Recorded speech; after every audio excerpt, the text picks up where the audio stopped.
Hey guys, what's up? Ltron here from One Hive Gazette, here with the next video, and in this one, I'm going to be talking about what I think is the most reliable, high percent success rate Town Hall 9 attack strategy you should be using right now. It should be the go-to.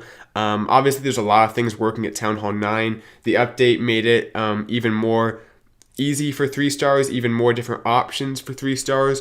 So there's other stuff you can be doing, but I think this is the best bet, especially for high level heroes. And if you have access to bowlers in your CC, I know some people don't have access to bowlers, so I'll talk about maybe alternatives to that a little bit. But the thing with the heroes is some of these attacks are going to involve queen walks, which you want to have a hero, or at least a queen of 20 or above typically. And even for the other attacks, they're just kill squad based with golems. It still helps having at least like 15 heroes. And if you don't have this, it might be a better bet to go to Valks or something that has more DPS, because the attacks that are heavily defense targeting, typically you want to have higher level heroes, because you're going to need that amount of DPS in your kill squad to get the essentials like the queen and the CC troops. Whereas if you have low level heroes, you might want to kind of aid the DPS of your low heroes with Valks or P.E.K.K.A.s or something that does a little bit more damage. There are exceptions though, and you're free to experiment as you want in friendly challenges. But let's take a look at what I think is the most effective Town Hall 9 attack strategy right now. 2 different variations of it actually. Taking a look at 4 total attacks. But you can see this war, I talked about it in the last video. Very good job to Dark Looters. The main thing for us, the Achilles heel with those Town Hall 11s, couldn't get those guys 2-starred efficiently. So good job to their bases, their base builders for the Town Hall 11s. They held up very well, and that's probably the biggest factor that contributed to their win. So these attacks are going to be air attacks. That's the go-to right now. We're seeing hogs work a little bit, but air attacks are the main thing. And the first kind of variation is your standard 2 golem. I think it's called a Shattered LaLoon. Surprisingly, it's working well. And it does use bowlers, so it's not like an old-fashioned Shattered LaLoon. But if you don't have access to bowlers, I'd recommend a CC of Max Valks if you have them, or just bring some wizards and just, bring like another 4 wizards and just don't bring any type of bowlers or anything. You can experiment with a P.E.K.K.A. maybe.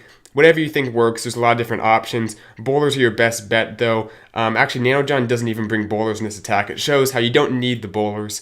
You can bring a Lava Hound, which I think he actually does in this attack. So there's a little bit of options there. But basically the idea is you can still get 2 air defenses in the queen, even if it doesn't look like it. Because he drops that jump so that the troops kind of move through the compartment and step up to where the queen is. Now, it was a little bit close here, but his queen will take out the defensive queen. Typically, you want to have it be a little more, a little easier to do, not be cutting it that close. But you can see how many balloons he has left up here. Great heal. I mean, he knows these wizard towers are going to be hectic on the last part of the attack. That's why they're there. So the heal spell keeps them up. This guy also had a Tesla farm, so he really sold out on the top of that base in terms of anti-air. The problem was, because of that, nothing actually in the base killed any of his balloons. So there's so many Lava Hounds, so many balloons left up.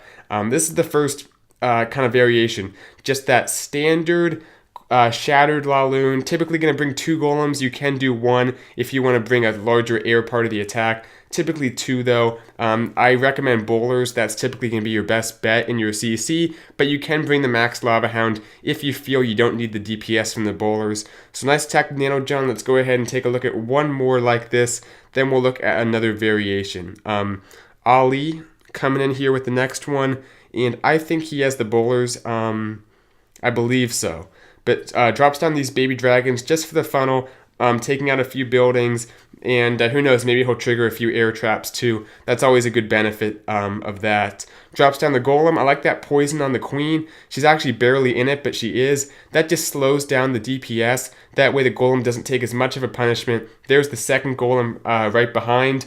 The king, the queen, the wizards, everything moving through. It's now beneficial to bring a few extra wizards because they do quite a bit more DPS than they used to. They're level 6 and they have the buff. He does bring the CC of bowlers. I think that's typically a good idea to do. If you only have one golem, it can, there's the kind of thing where you either want to go for it or you don't. You don't want to go halfway and bring only one golem. In the bowlers, if you're going to go for it, I'd say bring a big kill squad. Bring the 2 golems, which will help your bowlers stay alive a little bit longer. You can see how deep into the base he's getting. Even though these bases have offset queens, if you bring a hefty kill squad like this, and it definitely helps having high-level heroes, you can get very deep into the base and get almost all the air defenses taken out in some circumstances, which he does here. He gets 3 out of those 4 and almost gets that 4th one with the bowlers.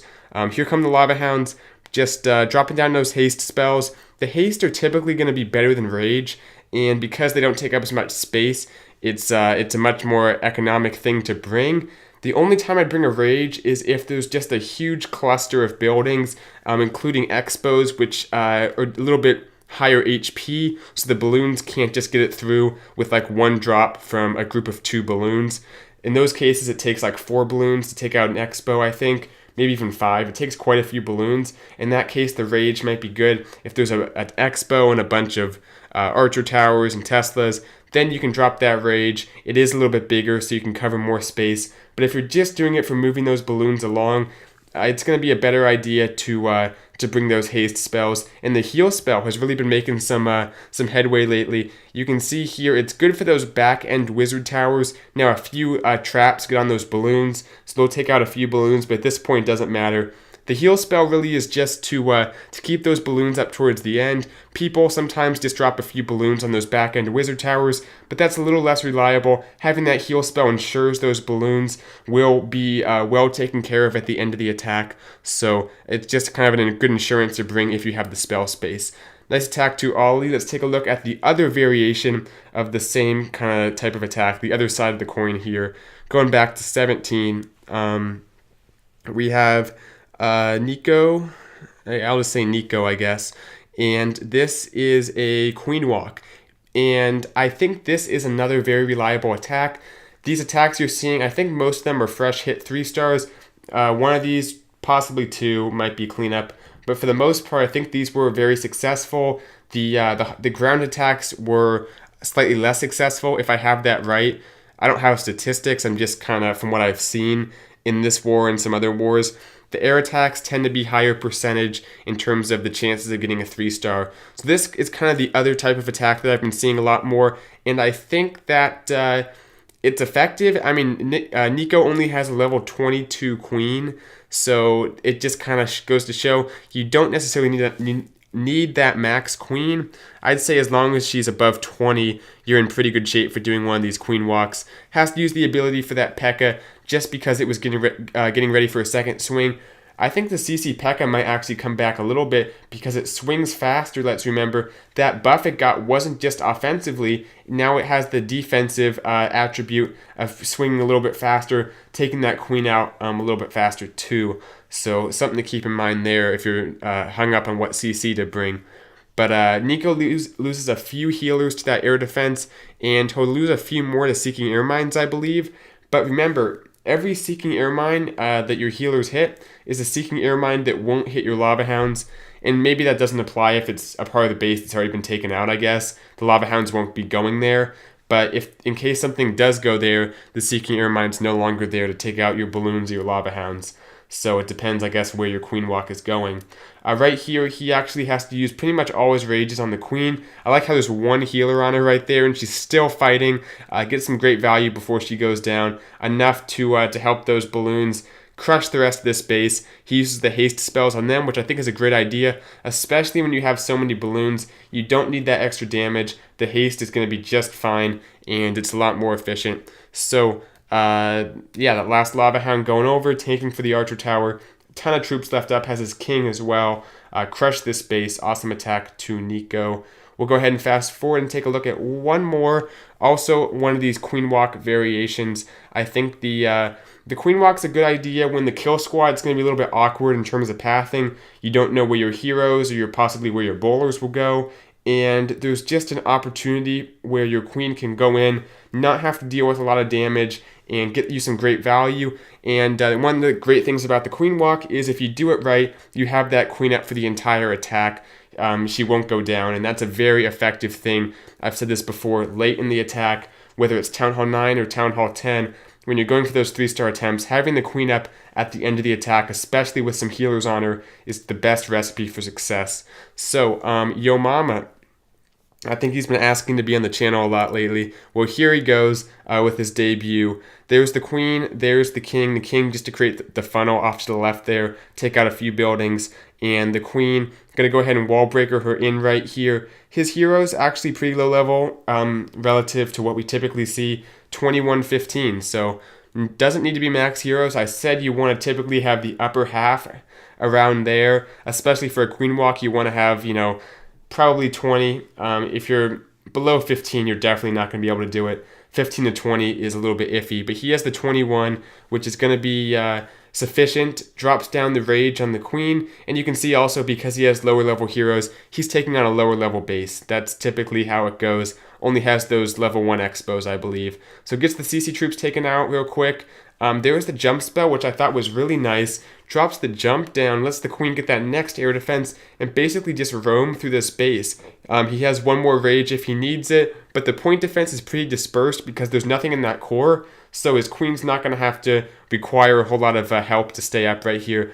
There's the Tesla farm. His balloons have to close in quick, and he has to drop that next lava hound quick as well because the first one pops so fast. There's that rage, and I think that's a pretty good place to use a rage because there's so many defenses. The extra damage helps them kind of do one-drop kills in those Teslas, which is important, and even get the expo taken out, I believe, with the effect of the rage. So just moving his way through the base here. That level, what's max lava hound? Level 4?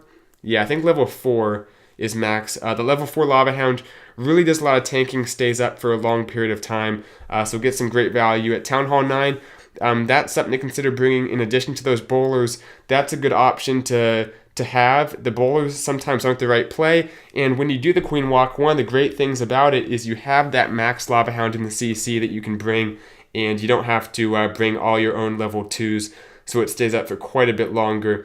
So the queen takes out the king, and this one's pretty much over. Hope you guys liked the video. Like I said, this is what I would recommend as your go-to at Town Hall 9. Obviously, you have to take a look at the base, see what it requires, but this seems to be the most reliable attack right now. Air attacks seem to be your best bet. Now, that being said, ground attacks are still popular, and I'll continue to show some ground attacks from probably the Immoral Thieves War, if I do a recap of that. So you guys will see some Town Hall 9 ground attacks soon on the channel as well. So that should be another dimension of Town Hall 9 to keep an eye on. There's so much going on at Town Hall 9 right now, though, with all kinds of variety in attacks. Just a fun time to be at Town Hall 9. Maybe a little bit easy, but 3 stars are fun, and we still are seeing a few dips every once in a while. So it's not completely a given that the Town Hall 9s will get cleared. So that's at least something, and maybe we'll see some other defensive additions to Town Hall 9 from Supercell over the coming months in 2017. So thank you guys for watching. Hope you enjoyed. Try this out in FC for those of you Town Hall 9. See how it works for you. It's a good thing to have in your tool belt. But I'll see you guys in the next video. Bisectatron out.